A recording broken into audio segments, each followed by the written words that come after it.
Hello and welcome back to another live stream. Welcome back to the YouTube channel. This is the first of many live previews that we will be doing throughout the Premier League season. And today we are doing West Ham United versus Aston Villa match preview because the Lopetegui era starts here, people. The season has started. Obviously, Man United luckily beat Fulham as they always do it, by scoring a last-minute goal and stuff. But the real football starts tomorrow. The two claret and blue teams, the two most active teams in a transfer window, two Spanish managers. And we're going to get into the press conference, possible lineups. We're even going to talk about FPL. We like to, do other things on this channel. And to everyone that joined the FPL, we'll keep up on that weekly. We're going to keep up on that weekly. We're going to be keeping you up to date with who's in the FPL and who's winning the FPL in the league that we're in, the GVO Max community, for those of you that have joined. The social medias are GVO Max on Twitter, Instagram, and TikTok, for anyone who wants to follow me. And we are 9 subscribers away from 500 at this current moment. So we are getting very close to our target. So if you haven't subscribed already, please do. And I try to do videos at this time of night just so that people can come in and stuff. But we're going to start with the press conference that Lopetegui did. Lopetegui's first press conference as a Premier League manager of West Ham United. So he arrived, and then the first question was about team news. He said, "Fortunately, we don't have any bad team news about the injuries. We have to be aware about the kind of preparations some players have had. Some are ready more than others. Because of international involvement and other things, we'll have more information on Friday. Tomorrow we'll make the last decision about the lineup." Big up to yourself, Charlie, as well. Hope you're doing well, bro. Hope you're doing well. The head coach was asked about new signings. Some are ready more than others, so it's up to us to make the right decision. So I'm assuming that he's informing about, or he's alluding to Todibo and Wan-Bissaka. I'm assuming Todibo will start, but Wan-Bissaka is a 50-50 one. This press conference was done yesterday. So he would have decided today. When I'm talking about tomorrow in this instant, he would have decided today the lineup and the players and stuff as well. So he would have decided today on Wan-Bissaka. We haven't seen any training pictures of Wan-Bissaka just because that's what the club purposely do. Like, the club purposely would do that because if a player is going to be playing or not, or they're in contention, that's what they're going to do. They're going to keep it private. And speaking of Wan-Bissaka, Lopetegui was asked about Wan-Bissaka. He has played in pre-season with Manchester United, so we will see. It's true that he's only been here for a short while, so we will see tomorrow, as we will with all the new players. Did you see the Lopetegui video today? Yeah, the trailer. Yeah, that was a good trailer, though. The media team always do good trailers. We are happy with Aaron, and all of the new signings are going to help improve our team. We have to have more competition in positions is important, and Aaron will add a lot of things to our team. He's very happy to be here. He is good age with good experience, and he is happy. I know a lot of people were saying about how the fact that Aaron Wan-Bissaka is never happy, and how Aaron Wan-Bissaka wasn't happy in a West Ham shirt and stuff. When have you ever seen Aaron Wan-Bissaka smile? He wasn't smiling in a Man United shirt either.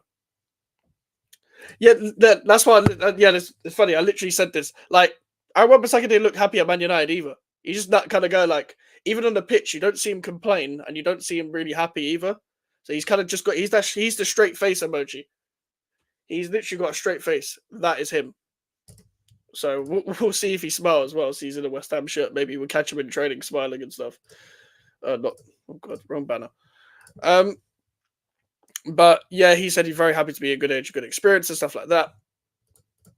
The question is on further signings. I'm not going to talk about players who aren't here. Of course you're not, because no manager does. My aim is to be ready for match day and focus on the players who are already here. After, we will see what happens. Aston Villa are a Champions League team with a good coach. We have to be ready for this big challenge, and this is our priority. I wouldn't be happy with Man U either. They're proper cheeks. Yep. Honestly, like, they were terrible again today, and they just scored in the last minute. Like, that's typical typical Man United. They did this last season. They just look slightly more organised off the ball and stuff. But that is it. They can't play like that in the future and then still, try and think they can win and stuff. That's not going to happen. Big up Mike, big up Melon. Big up Mike's as always. Keep it up. Man said unpause. Typical Charlie, bro.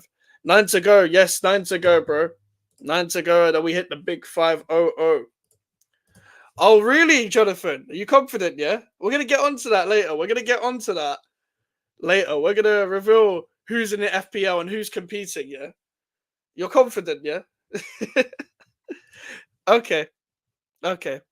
I would say I haven't seen your team. I posted my team on Twitter after the deadline and stuff.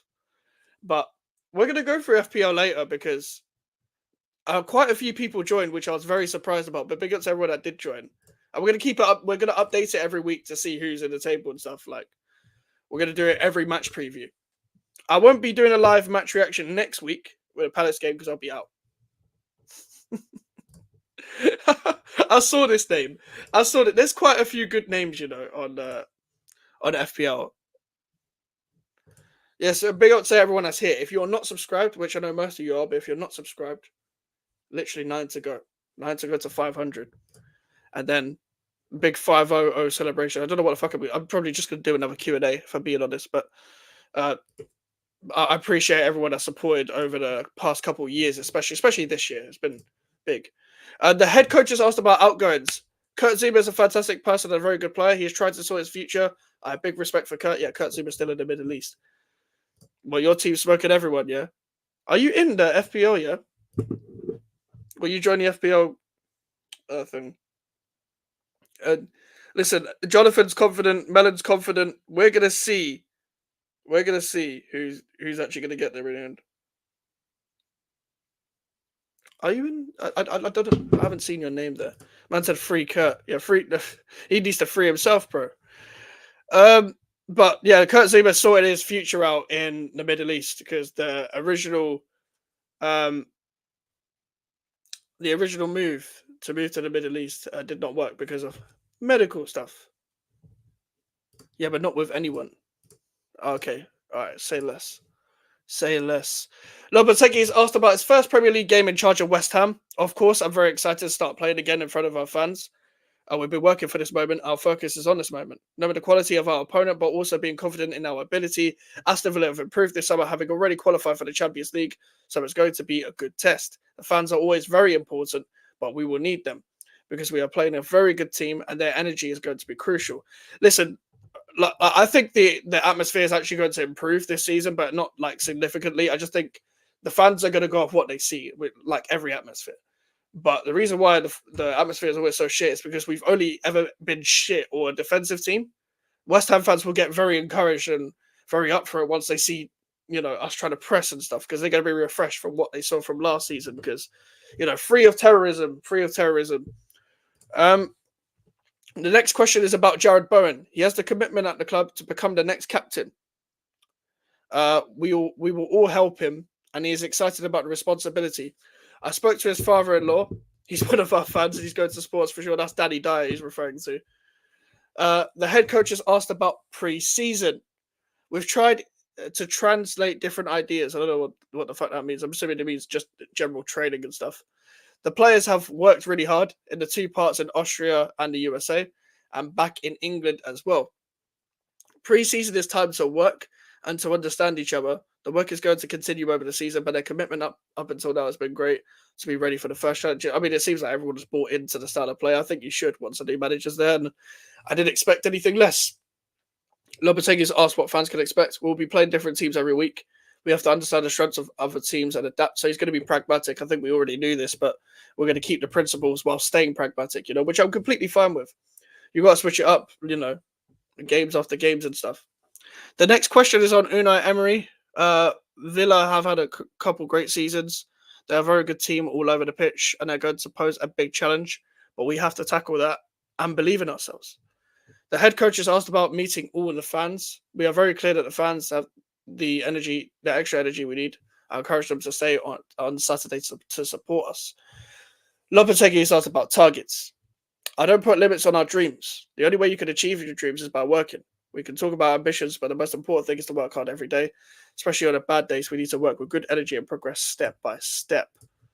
I mean, he's saying the obvious things here, but that is it from Lopetegui. And listen, if I'm talking about the game in general, the last 2 times West Ham and Aston Villa have faced, it's been 1-1 in both home games. So we faced Unai Emery 3 times since he's been Aston Villa manager.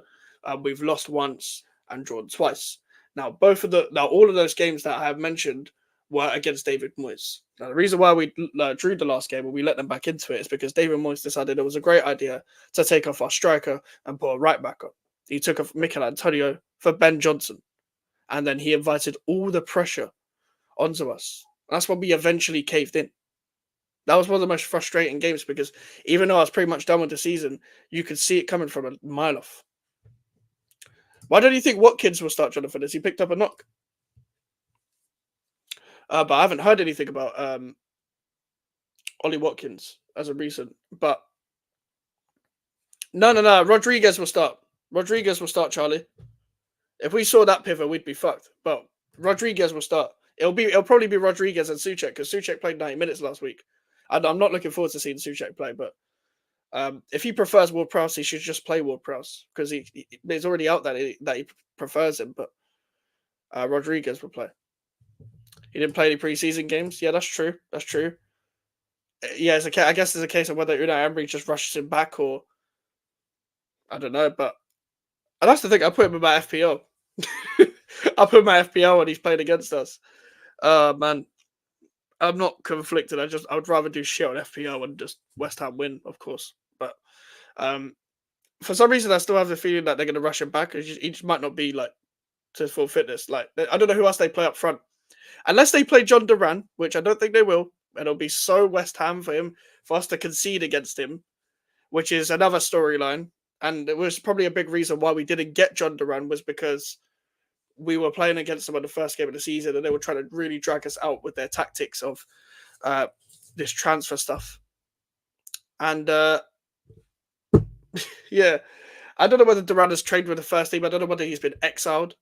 But, I mean, yeah, as you guys have said, Duran going to come on and score. He's now their backup striker. I mean, he is, but is he wanted in the first team? Like, he's done all of that attitude problems. He's fallen out with the manager. Yeah, and Archer, that Cameron Archer stuff is weird because they had a buyback clause to sell him again. So I don't get that. But I don't know who else they play up front. Maybe unless they play Leon Bailey on their own. Like, I could see Duran scoring tomorrow. Like, if I was to give you an early prediction as well, I'd probably say a draw. Just because I don't think we're going to be our best straight away. We're coming up against a really tough side. But I don't think they're going to be at their best either. And I reckon they'll come to the end of the game where they're going to be pushing on and they'll get an equaliser. I reckon we'll take a lead and stuff. I think if we play like how we did last season where we just pressed them from the front, then we should be fine. But they also did play Longley at right centre-back, who we used as a pressing trigger because we pressed him on his right foot. Ezri Konsa played a terrible game against us, but he was playing right back.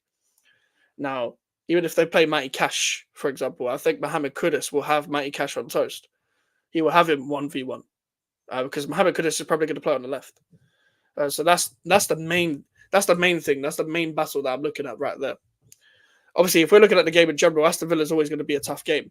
However, when you're looking at West Ham versus Aston Villa, they haven't beaten us like before last season in 10 years, and they beat us at their ground with 4-1. And we played terrible in that game as well. But I think this is just going to be one of the ones where, because it's the first game of the season, it's going to be two teams trying to figure each other out. And it's always going to be like a clash of styles. It's going to be a big midfield battle. There's a lot of South Americans on the pitch, I think. So there's going to be a lot of kicking. You can just tell McGinn and Paquetá are going to get into some form of argument or some form of confrontation, because it's one of them games where this game's always fiery. We always seem to kick the shit out of each other. It's not even a rivalry or anything. It's just one of them games. I really don't want to see Antonio start. I think it's okay for him to start this game. I think he played good in the Betway Cup, and I don't mind him as an option. I think we're going to ease Fulkirk in. And I think because Antonio started the first preseason or the last preseason game, he's going to start him again. I think because Fulkirk hasn't played any preseason games but that 30-minute, 20-minute cameo he did in the Betway Cup, that they're not going to start Fulkirk straight away. I wouldn't mind who starts out of them two. I just know that Danny Ings won't start, and that's fine by me. As long as it's either Antonio or Fulkirk, I don't care. I don't want to see anyone else up front. And if we're in an injury crisis, then you play Paquetá or Kudus in the false nine. You don't play Bowen up front. You play Bowen on the right wing. You don't play Bowen anywhere else. So I'm not trying to see Bowen anywhere near that central area. I'm gonna get into that. I'm gonna get into what Lopetegui would line up with, and what I would line up with. So I'm gonna bring that up now. So now that you asked that, Jonathan, we're gonna do this together. Now I'm gonna go with first. Oh, can you guys see that? Yep, you guys. Yes, big up Kyle. Big up Kyle. Hope you're doing well. We're gonna start with what I would line up with. So I don't know how I've never worked this before. It's Areola. Yeah, Alphonse Areola in goal. Obviously that's self-explanatory. He's going to be our blatant number one throughout this season, and rightly so. Don't get me wrong, Fabianski does command the box better than that. These shitty adverts. Don't get me wrong, Fabianski does command the box better. However, Areola is going to be the one that's going to be distributing the ball much better. Fabianski can't kick a ball. So we're going to see him in cup games anyway. We don't have to see Fabianski that much this season. And with all due respect to him, I don't know how to change formation. I just realised. But yeah, if Areola is way better in distribution. Hold on, I don't know how to change formation. Give me a sec. How the fuck do I change formation? I have no idea how to do this. Why is it 4-4-2? Why is it? We're not living in the 90s anymore. I don't know why it's 4-4-2. Give me a sec. Yeah, I don't know how to. I might go on a different website. Give me a sec. Let me go to a different website. Yeah, that's better. I'll go on the other website because I don't know how to change formation in that one. Okay. Let me change the color. But yeah, Areola in goal. We'll get this up quick. It's going to be like a 4-3-3/4-2-3-1. It's going to change throughout the game and stuff. I know it's not specifically Claret, but this is the closest I'm going to get to. So Areola in goal. At right back, if I'm going who I would start, I'm going to start Wan-Bissaka straight away. I don't want to see Vladimir Sufal play any minutes if it was up to me, but if Wan-Bissaka's ready, and because he's played enough minutes, as the manager said in the press conference, he's played pre-season minutes for Manchester United. So I don't see any reason why he wouldn't start. I get it. You got to fit him in tactically. He's not used to it tactically and stuff. But Vladimir Sufal is genuinely that bad. Like I don't really want to see him.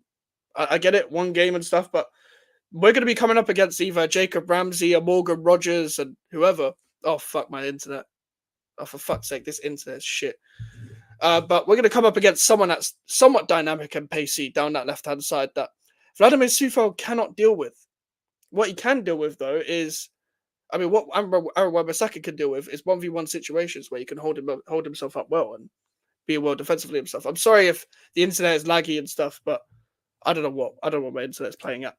But if we're getting on to centre backs, give me a sec. I'm going to close a couple tabs. I would start Todibo straight away as well. I think that makes sense as well because he's been here a week. I know he didn't play the last game, but I'd be afraid of a Kilman-Mavropanos centre-back partnership and a Kilman-Aged partnership. I think, as you said, Jonathan, like Ollie Watkins might not start because you actually brought up a good point that he didn't play the pre-season games. If Ollie Watkins does start, even a non-fit Ollie Watkins, I do see him getting at Kilman.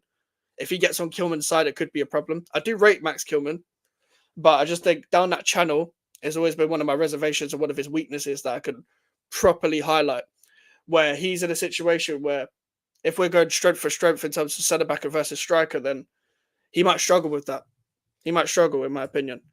But Todibo and Kilman would be my centre-back partnership. I think Todibo will complement Kilman very well, to be fair. I just think Kilman with Aged and Kilman with Mavropanos is not a good idea. I think Kilman's also amazing on the ball. I think he's amazing on the ball, and I think he was amazing on the ball in the Betway Cup game as well. Really found himself out a lot of sticky situations, and it's the only one that can actually do a long pass accurately. Do you know what? He can, but under Lopetegui he could. when he was playing it under, like at times under Gary O'Neill and stuff, and like at times when they played a back four and under Bruno Lage, he was terrible there. My thing is with even him playing in the back three is that in a back three, you're still going to get man to man with the three attackers. As long as he doesn't get 1v1 with an attacker, I think we're fine. That's the thing. Like if you get to one of them strikers where it's like the Tonys and the Watkins and the Solankis, that's why I'm afraid of him. The Nicholas Jackson, because Nicholas Jackson 1v1 is really good. Like against Ajaxi that would come up that played today. Like them kind of strikers, I'd be afraid of Kilman. But I think Todibo will complement him very well. And also, I think we're gonna go into 3 in possession with Kilman, Todibo, and Wan-Bissaka, and Emerson's gonna bomb on, which is how most of us see it. If we was to see it ourselves, and obviously left back doesn't really need to be said, but Emerson, I'd start Emerson. Need I say anymore? I'm not gonna start Aaron Cresswell, and Emerson's gonna bring you that dynamism going forward that Aaron Wan-Bissaka could just tuck in, stay back and stuff. I think that's how we should play it as well, because we don't need both of them bombing on. Rodriguez will start, aka Guido, because Edson Alvarez, I know he's back in training. I think he's back on the grass. From what I saw from the West Ham Spanish Portuguese account, I posted him back in training, but Rodriguez is that cover in both positions in midfield, in that 6 or the 8. And he really impressed me in the Betway Cup game against Celta Vigo.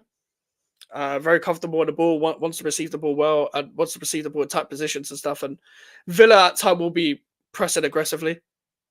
The thing is with Aston Villa, we're going to get onto it where we can get at them later on as well. Tactically, is like running in behind as long as we time our runs right, because Aston Villa play that high line very well. They squeeze the pitch and they offside trap you really well as well. Like, obviously, we've got options of Guilherme and Somerville coming off the bench. That will probably happen as well. Mohamed Kudus, Jared Bowen, and stuff like that as well. That we've got runners in behind. Dare I say, Maxwell Cornet, who probably won't play. But yeah, Guido Rodriguez will be the heart of that midfield. And he's going to have a big test on his hands. So we're throwing him pretty much straight in the deep end. He doesn't really have time to adapt or anything like that. This is one of the biggest tests in the Premier League that you could come up against, especially on the first game. It's not ideal. Don't get me wrong, it's not ideal to come up against Aston Villa on the first game of the season either. But let's get on to the other players now. Who I would start? I'm starting James Ward-Prowse. I know some people don't like James Ward-Prowse, but it's either going to be him or Souček. I'm thinking realistically. If we're thinking unrealistic, then I'm starting Kudus and Paquetá in the same midfield. But also, and then again, it's against Aston Villa, so you probably wouldn't start that much of an attacking midfield against this kind of team. But I'm starting James Ward-Prowse because he's better than Souček. Simple as that. But on the ball ability. I get Souček will have more physicality and stuff, but he struggles with mobility. They both do. But I'd rather have someone that's better on the ball, as we are playing a possession-based side. I mean, we are playing as a possession-based side. Ward-Prowse, that's pretty much a more perfect position for him. He probably won't start, and it will probably be Souček. That's going to be played against James Ward-Prowse, because he started 90 minutes last week, and so did Soufal. Soufal and Souček both got 90 minutes last week, and they're meant to be 2 players with their future in the air. So I'm not really too sure what's going on in that aspect. Listen, if there was if miracles were a thing, then it'll be Alvarez, Rodriguez, Paquetá.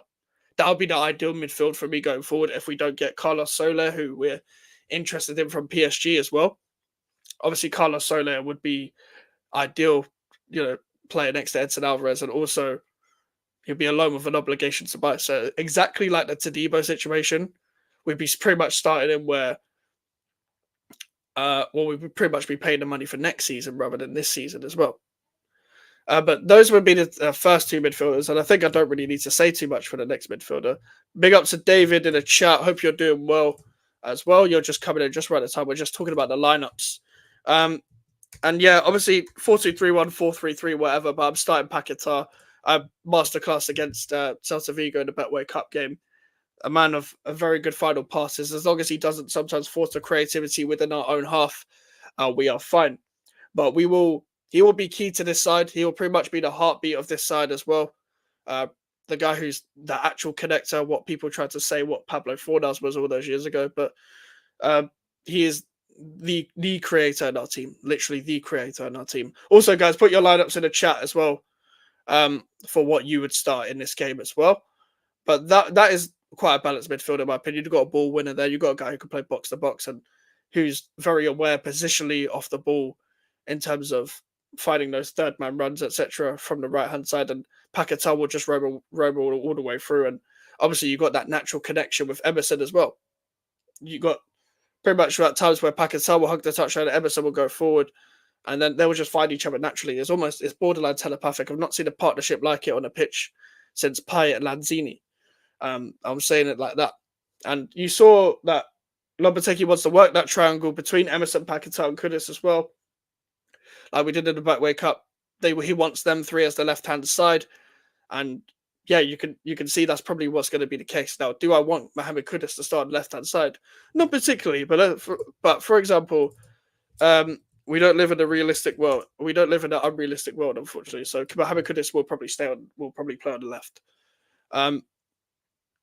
And to be honest with you, he didn't play bad there. But Mohamed Kudus, you get the best out of him throughout the middle, 8-10 all right wing. Him receiving balls and not in that way. Pause. Him receiving the ball in the spaces where he can run up players, drive with the ball. Try to put it in one text, Kyle. Try to put it in one text, not 11 different texts. But yeah, Kudus on the left is still like Mohamed Kudus. He's still creative. He still runs at players. He can still go on the inside and the outside and really destroy defenders 1v1. However, you will get the best more of him when he's playing through the middle. Now, the reason why I say specifically through the middle as well is because on the right, it's going to have to be Jared Bowen no matter what. But you've got to get them both together. So in certain games, you will have to start Paquetá and Kudus for me if you really want to take it to teams. If you really want to play on the front foot, like properly really want to play on the front foot, you play Paquetá in his natural position anyway, which is played much deeper next to a ball winner. You know, a guy who wants to create, and then Mohamed Kudus just in front. That's how I would do it. But regardless, Mohamed Kudus is going to be fine. Mohamed Kudus is going to be fine. He just won't get as much big chances or goals and assists if you want to look at it from a stats point of view. But yeah, if you're talking how I would line up, I would still line up with Antonio for this game. The reason why I'd still line up for Antonio in this game, he's coming with a good performance from the preseason. We're going to ease him in. I do want to see Fulkrug as well, don't get me wrong. But let's just ease Fulkrug in. Let's ease him into the pace of the Premier League where he could come in and do a job. But I would start Antonio for the very first game. Antonio can still play a part. It's not like I want him to start every game, by the way. It's just that I want him to start this game. And here's the start of the season. We've still got a long way to go throughout the season. We've got quite a lot of games. Don't get me wrong. So I think it very much makes sense that Antonio starts at there. And when he burns out, because we're going to be pressing a lot, and Antonio will use a lot of his energy anyway. So what I feel like is going to happen is we're going to be pressing. Antonio will be very effective. He will be very sharp, a bit like how you saw it in the Betway Cup game anyway. So he's going to start. He's going to press. By the time you get to the 60th minute, and let's say it's still 0-0, even if it's 1-0, by the time you get to the 60th minute and he's not effective, he's not sharp on the press, and naturally most players wouldn't be, but it'd probably take more of a toll on him due to his age, then Mohamed Fulkrug would come in. And then, well, Fulkrug's very good at pressing. Listen, he may be a slow striker, just in general, but he's one of them guys who's quick over 5 or 10 yards and will nip the ball off you for no matter what. And Mohamed Kudus, by the way, is one of the best pressers I've ever seen. Like just winning the ball off, other players and stuff. Jonathan, that's what I'd want to see. That's what I want to see, but the manager is playing Kudus on the left a lot in pre-season. So I think what he wants to do is Bowen and Guilherme are the right wing options and Kudus and Somerville are the left wing options. If we were talking about players just to come in and stuff. But then again, if Bowen was to get injured, for example, then it would be Kudus on the right, Somerville off the left. It's just that them two are the first choice wingers and he wants to squeeze Paquetá, Kudus and Bowen in. And it's a very left-footed team, but yeah. Big up to Charlie. I'll probably start Fulkrug and bring Antonio off the bench. You make a bigger impact and I will give Fulkrug a chance with our better players from the start. Do you know what, Charlie? That'll be my longer-term vision I'm just talking specifically for this game. I'll start Antonio just because Fulkrug hasn't played many minutes. But longer term, Charlie, I completely agree with you. Where for me, I would start Fulkrug and then bring Antonio off the bench if, let's say, Antonio doesn't start well and stuff. Listen, if Antonio carries on to start well and he's scoring goals every game, then you keep Antonio for the bit. Then you ease Fulkrug in once he drops off a bit, or you want a different idea, or you want a different game where you think Fulkrug can affect the game more than Antonio can. But yeah, for the longer term vision, I'd start Fulkrug as well and bring Antonio off the bench. And Antonio off the bench is a dangerous man because defenders don't want to come up against him because they've not come up against that type of striker ever because of how raw he is. They will in the Premier League, don't get me wrong, but you still don't really want to come up against him. And also, he's going to be a hungry guy that's doesn't want to be benched. Even at his age, he wants to play every game. He wants to start every game. And he still thinks of himself as a starter, which is a good thing, by the way. And I'm not calling him delusional for thinking that because he can definitely still play a part. And now, obviously, this one is very self-explanatory as well. Jared Bowen, the captain. Yeah, he's been made captain, and we talked about that in the previous video. So if you want to know my thoughts, go check out the previous video. But yeah, this is going to be the lineup that I'd want. That's specifically what I would want.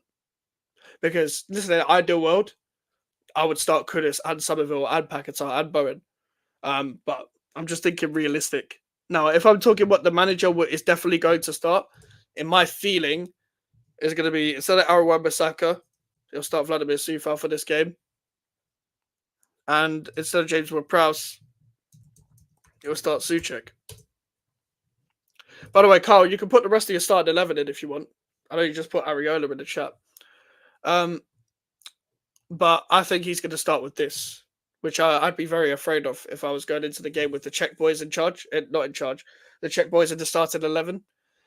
Because, as I said, Coufal's going to come up against someone with a lot of drive and a lot of pace. And even then, even if it's not a winger, it's going to be either Ian Maatsen or Alex Moreno hugging the touchline unless Digne is still in the first team plans of Aston Villa. So either way, he's going to have a problem with their attack because they like to play their wingers as number 10s and very narrow. And then one of their strikers becomes a winger. Like the one I'm really afraid of, and to be fair, he's held himself down in previous games and previous meetings is Leon Bailey versus Emerson. Like I like Emerson. I think he actually does defend very well, but Leon Bailey's very effective on his day. I don't know if he's injured. He's usually injured. But if Leon Bailey could get at Emerson 1v1, it could be long. But however, Kilman will be there to help him. I know people are going to be like, oh, it's Max Kilman. What's he going to do? But he's still a good defender. It's just we will see if he lives up to the billing. Like this is the thing that I think about as well. Like I berate Thomas Souček a lot. I don't want him at the club anymore, and I want him to go. The one good thing that I've seen from him throughout this preseason is the fact that he can win the ball high up the pitch. It's just that he's a bit reckless doing it. But this is also when I've listed an attribute from Thomas Souček is off the ball. He wasn't great for me in the Betway Cup game. I don't think he was terrible in the first half. Don't get me wrong, but specifically throughout the second half, when we were trying to play more, and I guess it was also because of the relationship he had with James Ward-Prowse within the midfield as well. Them two don't have a relationship at all. They need to social distance immediately, but it did kind of bring him down a bit. Don't get me wrong, in a balanced midfield, like it was against a slower team at a slower pace as well, so you could take that with every player. But I think Souček will start. I don't want him to, but I don't know why the manager should start him as he doesn't really rate him. He wants another midfielder, and he said we don't have, like, specifically, guys, if you read into the quotes, as I was talking about in yesterday's video, the manager was talking about he wants 2 players in every position.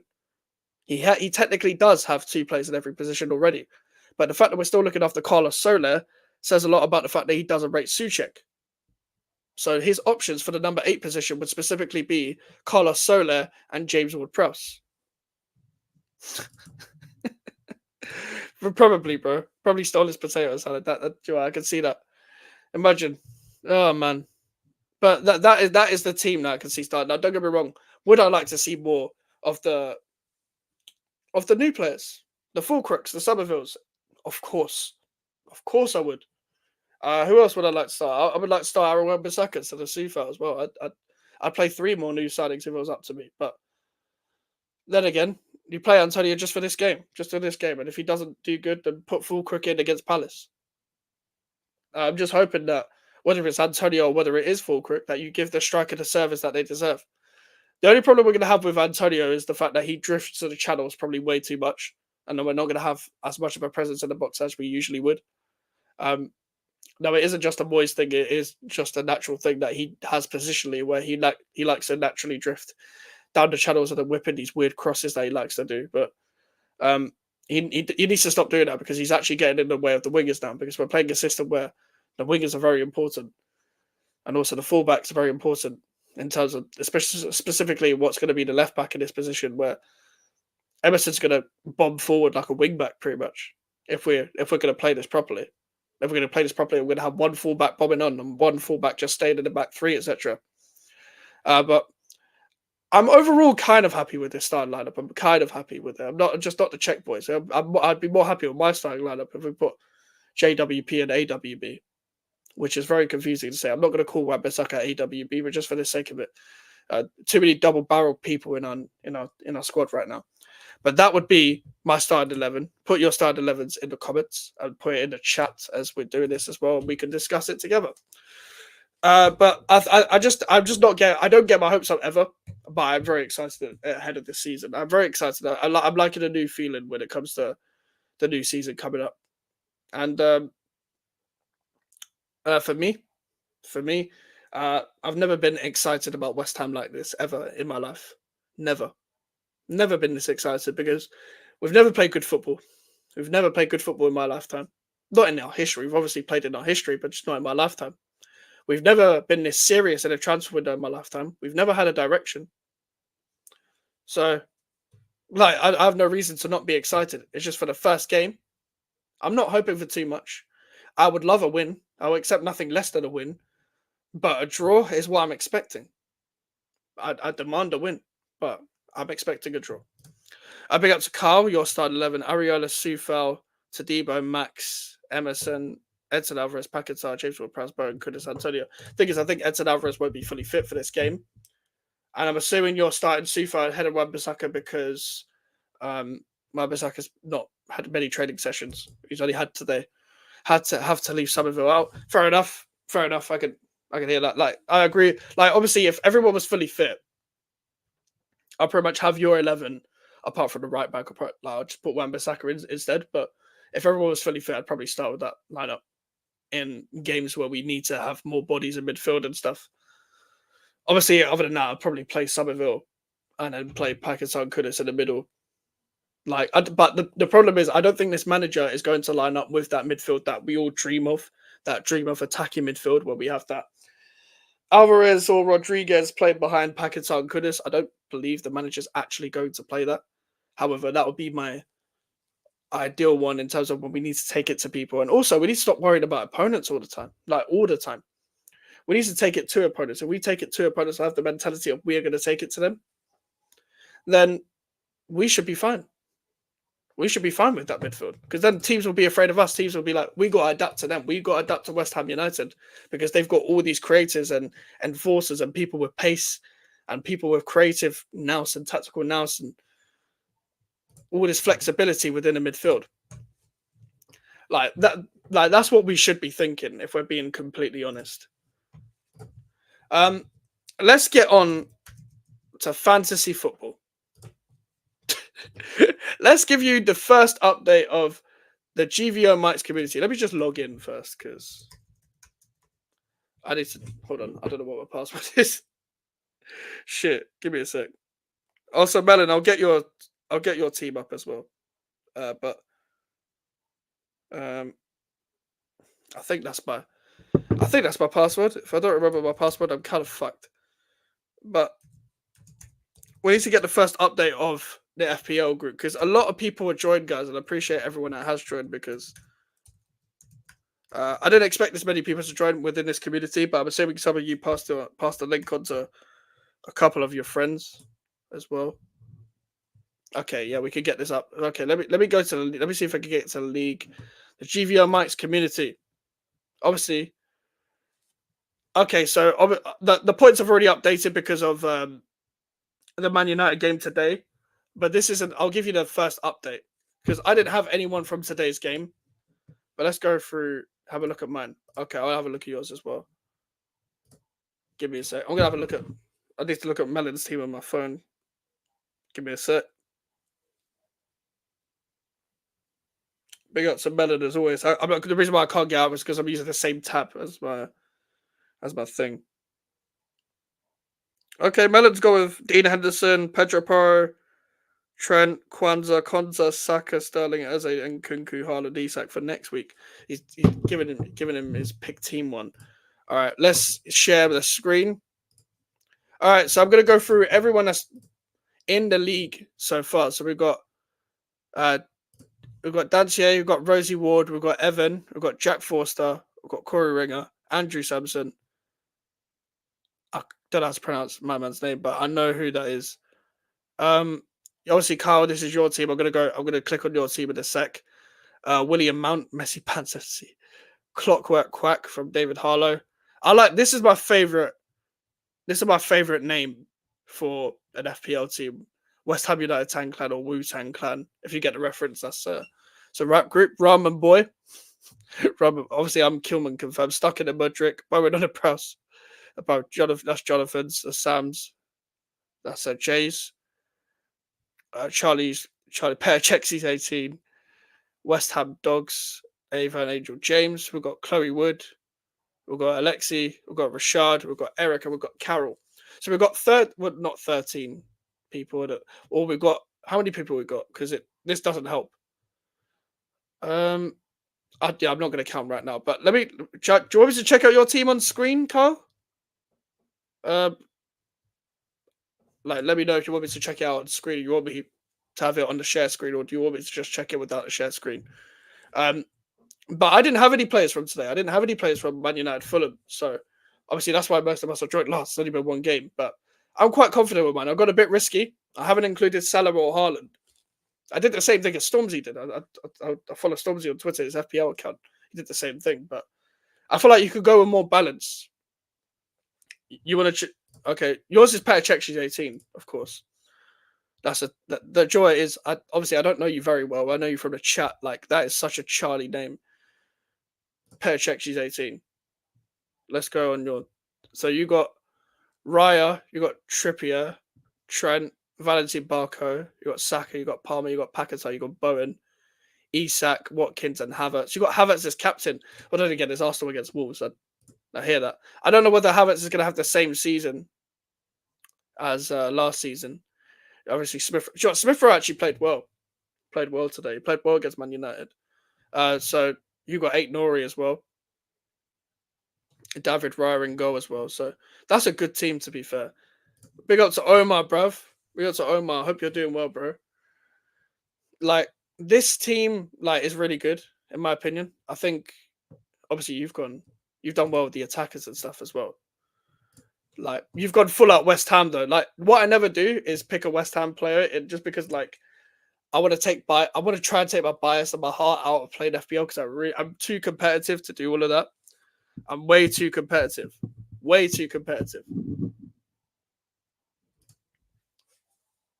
Go ahead is a bit shit.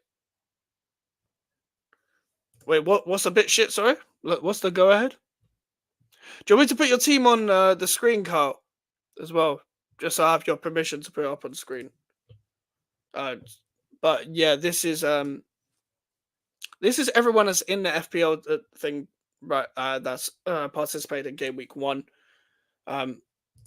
So far, we're gonna have that update every week. It's gonna be interesting to see who wins as well. It's gonna be interesting to see who wins. Okay, you want it shared? Okay, I'm gonna click on it now. Give me a sec, and I'll reshare my screen. Obviously, you just named it Jared Bowen. I rate that after the captain of West Ham United. And I'm going to show you my team after this, unless anyone wants me to share anyone else's team. Okay, so you've got Areola, you've got Ben White, Saliba, Ruben Diaz. Should I send my team? Jonathan, you're in the league, no? I could click on your team. You're in the league, no? I could just click on it. You don't have to send. If you want to send me, you can. But I'm on this tab anyway, so I can pretty much share your team if you want me to share your team on the screen. But yeah, you've gone Ben White, Saliba, Ruben Diaz, Tielemans, and Bowen. Foden, Smith Rowe, Palmer, Solanke, and Watkins at the starting 11. Martinez, Gay, Kilman, and Armstrong. Sure, you've got with quite a good balanced team, you know. Your team's very balanced. Obviously, it'll probably have a bit of a clash in this game week because obviously West Ham and Aston Villa are facing each other. So, like, that might deny you a bit of points unless Bowen and Tielemans both score. But that's a good team as well. You both got with good teams, you and Charlie. Yeah, Jonathan, I'm pretty sure you're in the league. I can put your team on the screen, no? Like you're stuck in the Mudrick, no? That's your team, I'm assuming. Just put a confirmation in the chat if you're still here. But it's going to be interesting to see who wins because a couple of you are confident and a couple of you got really good teams. I'm actually afraid because a couple of you probably got better teams than me. But we're going to check out who else has got a team. So I'm going to have a click. Sent mine on X. Okay, all right. Let me get your team. Give me a couple minutes. But all right. How do I join? Oh, Scott. Wait, yeah, Jonathan, you're in the league, so I can just click on the thing. Yeah, West Ham are cooking in the transfer window, Omar. And we're not done, according to the manager. We're not done. We also want Carlos Soler from PSG. I have the link and the link is in the community page. But the problem is, if you join now, you're probably gonna have a lot of cashing up to do, Scott. Just because game week 1 has already started. I have been promoting it for a couple of weeks, so you kind of missed out. But I have got it on the community page, Scott. So if you just go on the community page, you could join through the link. Yeah, Carlos Soler as well. Carlos Soler to play in the midfield. Jonathan, if yours is stuck in a Mudrick, give me a sec. I'm going to share yours. Okay, so I'm assuming this is yours, Jonathan. Let me just double check on my phone and check that is you. Yeah, that is you. That is you. Yeah. Dean Henderson, Trent, Gavardio, and Gabriel. That's a good back three again. Eze, Salah, Saka, and Kunku, Jota, Solanke, and Isak. Again, that's a good team as well. That's a good team. Like we're gonna have some competition in this FPL team. I can tell you that. But wait, let me go through your bench. Turner, Harwood, Bellis, Fraser, and Anderson. Like, yeah, Jonathan's got a good team as well. See, guys, it's gonna be very interesting to see who wins. Yeah. Salah is an absolute baller. He would be a top signing. It's exactly what we need as well, Omar. Like, we need someone that can complement like the DMs, like in terms of Rodriguez and Alvarez, so who we already have. Like, somebody's just good on the ball and stuff because he clearly doesn't rate Souček, and rightly so, because he's not good enough on the ball and stuff. But having Soler and Ward-Prowse as your eight options, and maybe Paquetá can play there as well, and sometimes Alvarez and Rodriguez might play a game together, then yeah, that's great midfield depth in the end. And also because Zuma will eventually go, we won't register him in the squad anymore. We can have the option of registering someone that isn't a homegrown player. And also, by the way, Crescencio Somerville, guys, counts as a homegrown player because of how young he trained in with at Leeds. All right. I know some of you, I mean, some of you didn't ask, but I'm going to show you my team. Yeah, they are on Sky Sports Plus because they are showing every Carabao Cup game. There's like apparently Sky showing every Carabao Cup game, so it's only going to be on channels. I'm assuming they still did the red button thing as well. But obviously, I'm Kilman confirmed. This is my team. I've got Martinez, Pedro Porro, Ben White, Trent, and Mitchell, Saka, Gordon, Eze, Erdegaard, Isak, and Watkins. On my bench is Jose Sarr, Cash, Pedro, and Alanga. The thing is, I've gone like I haven't got any. Wait, let me leave the screen up just so you have more of a chance of seeing it because I didn't leave that up for long.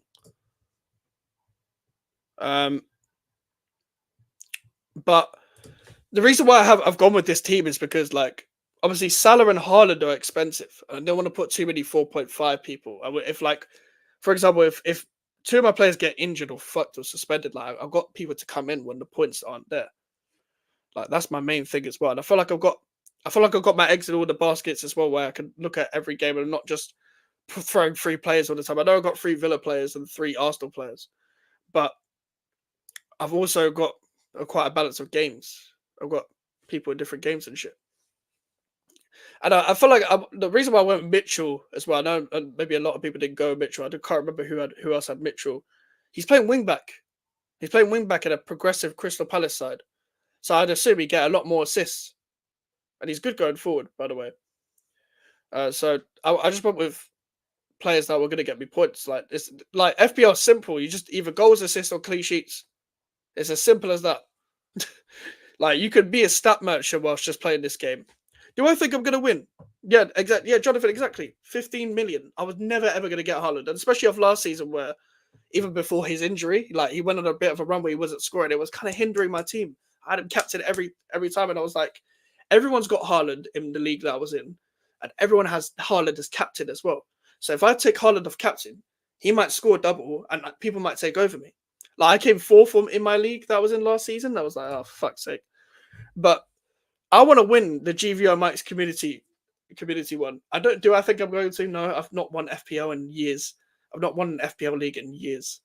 But I know you're confident, Jonathan. I'm sure Kyle and Charlie are confident in their teams. But this should be interesting. This should be interesting. We're going to update it every week. We're going to give you the same updates.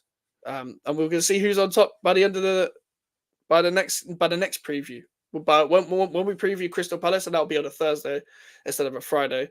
I'm not gonna have like when it comes to tomorrow. I'll have the Aston Villa match reaction at 10 p.m.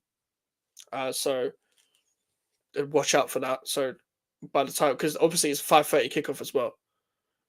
Like by the time I get home, it's gonna be like 8 or some shit. So I don't want to eat, so I'll put it at 10. And next week, I'm not gonna have the match reaction live stream. It's gonna be pre-recorded because I'm gonna be out of town from Friday to Monday, as well. And there's also let me do a quick announcement. So you guys would have watched. Oh, what's Melon's team looking like? Let me join. I don't know if I'm. Join. I don't know why he didn't join the league, but I'll show you Melon's team. Well, I'll just read it out. Because I don't know if he wants me to show it on screen, but he's got Dean Henderson, he's got Pedro Porro, he's got Trent, he's got Kwanzaa, he's got Konza as well. Kwanzaa and Konza. He's got Saka, he's got Sterling. I don't know why he's got Sterling. Eze and then Kunku. And Kunku, fair enough. Then he's got Haaland as captain and Isak. Yeah, Jonathan, I'm going to the match because I've got season ticket. I've got a season ticket for the home games. And he's got Haaland and Isak up front. And he's got who the fuck is the Vladimirson? He's got Valentin Barker, he's got Bruno Guimaraes and João Pedro. Yeah, I'm going to the match tomorrow because I've had a season ticket lately since fans have been back. Because I didn't go for years. So I had a season ticket from the 11-12 season up until the 16-17 season, the first season at the London Stadium. Then I stopped going to games. I only went to the Chelsea game where we beat Chelsea 1-0 in the 17-18 season. Then I stopped going until 2021. 21-22 season. I've had a season ticket since then, so I go to every game. Season tickets, by the way, are expensive because the owners don't give a fuck about concessions. But yeah, I'm looking forward to tomorrow. Get to go to Stratford first. Well, not first time back at Stratford. I went last week, but first league game back at Stratford where I actually might get to enjoy the football as well. If you are a West Ham fan watching this and you are going to the match, make sure to come and say hi if you do see me. I'm a very, very friendly person. But yeah, when it comes to this FPL stuff, when it comes to like the other stuff on the channel, the live match previews and the live match reactions as well, it's going to be a lot more enjoyable this year. We're going to develop the channel a lot more. And let me finally make the announcement I was about to make 5 minutes ago. So you guys would have watched Monday's show with me and Alfie, the Arsenal fan, if you don't know. And I put Alfie's link in the title and description. Now that is going to be a regular show every Monday, the GVO show. The GVO show will be every Monday. Now, because of Monday Night Football, it'll be at 6:30 next game. Next game, next Monday. And without Monday Night Football games, it'll be at 8 p.m. So we're going to try to do the show every Monday as much as we can. And yeah, it should be good. It's the first regular show on the channel with live streaming with someone. And make sure to subscribe to Alfie as well. This game will tell a lot of info. Do you know what it is? Next game won't actually say much. I'll be real. We're only just getting started. And also, we don't have Edson Alvarez, and we don't know if Wan-Bissaka's going to play. We're only just getting started. It's not going to tell me much. I don't think it's going to tell me much. I might have more to say than I think tomorrow, but I think it's just going to be a normal chaotic draw. Wasn't there a petition about tickets? There was a petition about concessions, bringing back concessions. So they've just made it expensive for everyone of every age group, whether you're really old or really young. That's what the owners have done. If Arsenal do shit, that is what it's going to be. And by the way, can I say, you guys are hilarious, by the way, in the chat, because you guys were just cooking Arsenal and Man United in that show. You guys were in the comments just cooking. Some of the shit I was seeing in the comments, man. But if Arsenal flop this season, then yes, it will be a cooking. But to be fair, Alfie's not a cocky Arsenal fan. He's one of the good ones. But regardless, it's Arsenal, man. We're going to be cooking Arsenal. If we're not cooking Alfie, we're going to cook his club instead. I've already cooked the whole pickpocketing thing. Let's see if they pickpocket Wolves. If they don't beat Wolves, and we get a result, oh my god, it's going to be a long day on Monday for Alfie, but it might be a long day for me, most likely. Oh man. But either way, one of us are getting cooked. I'm sure some of you will cook one of us in the comments. But make sure to subscribe to his channel as well, because he's just started. He uploaded his first video today, by the way. He uploaded his first video. It was a match preview to the Arsenal Wolves game as well. And he's just getting started with his YouTube thing. He's here to join me on this journey, bro. So make sure to welcome him with open arms. And obviously we keep the banter going, bro. Oh, bruv. Bro, well, that's the thing. I think you guys will get a 2-2 draw. Let's do draw. I'm gonna do that as well. Fuck it. I'm gonna do predictions. Fuck it. Hold on, give me a sec. I'm gonna get the games up. We'll do predictions while we're here for the rest of the games. Where is it? Pick team. Okay. Yeah, but I think you guys will draw against City. They don't have Rodri, and also City don't start well. You guys will concede goals. They will concede goals. It'll be an open game. I think it'll be 2-2. Sterling will turn up as well, like he did against City last season. Now, subscribe to him anyway. He's one of the good ones, Kyle. Kyle is one of the good ones. He's one of the good ones, bro. Just go and support him. Because like there's Arsenal fans subscribe to this channel. So subscribe to just do me a favor, bro. If you're part of this family, you're part of Alfie's family, bro. In terms of like subscribers and shit. We're pretty much gonna have the same audience very soon because he can be on the show that much. He's gonna be on the channel quite a lot. Okay. Let's get into some. Oh no, this is the previous game week. Give me a sec. This is the previous game week. Hold on. Let's get in some predictions, guys. So obviously the Man United game. Make sure to don't just put the scores in the chat. Put specifically what game you're talking about. I can't remember what I said on my TikTok. I did predictions on my TikTok earlier. Ipswich Liverpool. I'm pretty sure I said like 3-1 Liverpool. I think Ipswich will score and they'll have a good season. But Liverpool are going to win that game. Let's be honest. They have too much quality. And I think Ipswich will be fine. But you never know. It is a promoted team's first game of the season and it's at home as well. So you never know, man. You never know. Arsenal Wolves. I think I went 3-0. So you're saying 2-2 draw for Ipswich, Liverpool. Fair enough. I can see that happening. Oh my days! If that happens, Charlie, that is like, I don't know. That's like saying miracles exist. Like that guy's about to have a disaster class at Ipswich, like he did at every other club. Like they made so many good signings, and then they went on to sign Calvin Phillips. They are about to suffer. They probably think that's a good signing because they've signed someone that's Premier League experienced and stuff, but that's probably their worst signing yet. I mean, I don't rate Ben Johnson either, so them two together, nah, I'm not rating that. But I rate Sammy Schmodix. I rate the Liam Delap signing as well. I rate the Jacob Greaves signing. I rate the Muric signing. So they made some good signings. 1-0 Arsenal for the Arsenal Wolves game. Yeah, I've gone with 3-0. I like Wolves are playing a back forward now, and they're going to be easily exposed, and they won't get out Arsenal's defense. So, yeah, I think it'll be quite comfortable for Arsenal. Everton Brighton, I can see that being a 1-1 draw. I can see Brighton probably opening up Everton at some point in the game, but I could also see Everton overrunning Brighton. I don't know how Brighton are actually going to play because they've got a new manager that's 31, by the way, who's younger than James Milner, who plays for Brighton. And James Milner has been playing since 1998 or some shit. This guy's been playing for longer than I was born. That makes me feel young. Like James Milner makes me feel young. You've gone with 3-0 Liverpool, Arsenal 4-0, Newcastle 5-0, Forest 1-1, and West Ham 2-2. Yeah, do you know what?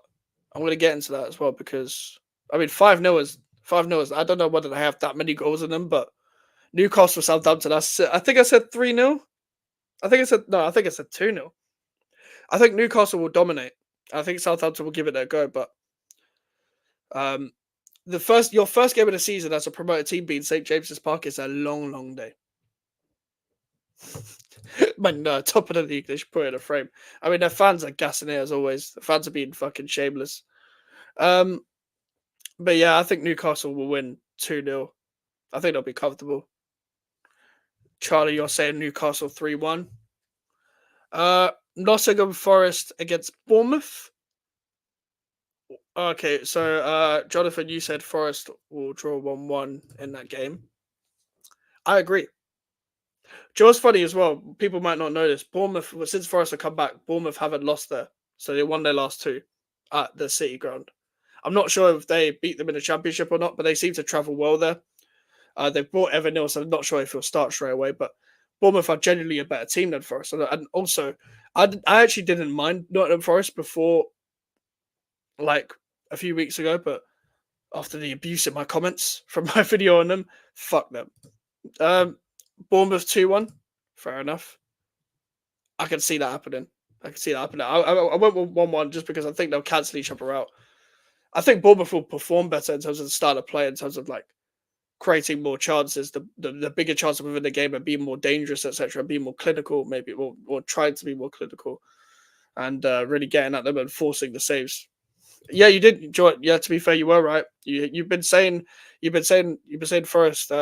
You don't like Forest for a while, so I should have been with you on that, but I wasn't with you until they started abusing me in my comments and saying I didn't know anything about football and shit, and I didn't research. And to be honest with you, I didn't research. They were right, but some of the Forest fans were so arrogant. They were saying that West Ham were going to finish mid-table and we might finish 10th. I said 10th, but they said that Forest were going to finish above us and they have a higher trajectory. When did Forest have a higher trajectory?